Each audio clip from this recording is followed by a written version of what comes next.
This is a 1964 Plymouth Belvedere that has been sitting.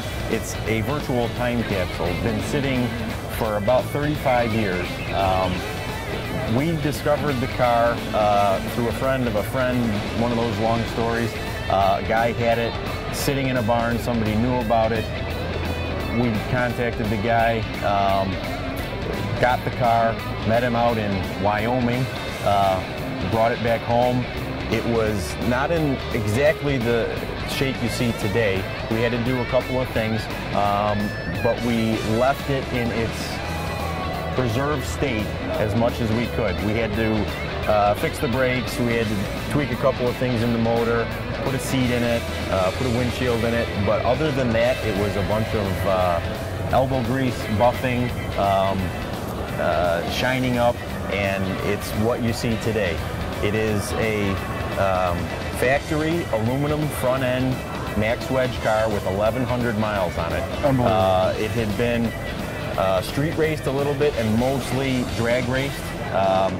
It was driven by a guy named Hank Taylor, who we also have his Hemi car, which he got 6 weeks after he got this car. Hayden Profit helped him tune this thing. He won a lot of middle stock, top stock, and super stock championships with it in that 6-week period. Wow. And he was such an effective racer that Chrysler gave him the Hemi car, which came out in mid-64. There's a graphic on the top of the fender that says, you know, be careful, it's a tender fender. That was done obviously for light, you know, sheet metal on the front, but the aluminum is soft and it's very delicate. Very thin. It was absolutely a necessity back then to make these cars lighter and be more efficient down the track.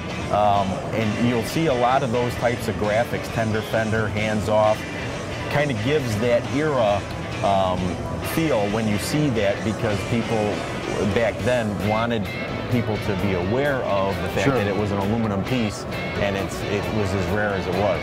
And it's my understanding that, you know, part of racing is bending and breaking parts and the unfortunate crashes and everything else. And it's not like you could zip down to your local Dodge dealer and pick up a replacement aluminum front end. No. So when they crack these things up, they were gone. Yeah. And in the world of today, they're not very well known. You don't see a lot of them out there, and when you do see them, they're very expensive because they are so scarce. Yeah. So how did this thing run? Any idea of performance? It ran low 12s, which back then was unbelievably fast, out of the box, basically off the showroom floor. And they ran and pretty much beat just about everything that was out there, as you can see by the top stock, middle stock, and stock championships that he ran in that short period of time. He beat everybody. In just 6 weeks. Yeah. Awesome. Well, hey, I appreciate you bringing this out to the show. What do you think of the muscle car Corvette? This has got to be the finest collection of cars that I have ever seen, from the CUDA convertibles to the ZL1s, to these types of things here, to the racers that are right next to us, from one wow to another. So if you're into muscle cars, you want to come to this. This is the place to be, absolutely. Yeah. Well, thanks for showing it to us. Very cool car. Kevin, thank you. My pleasure.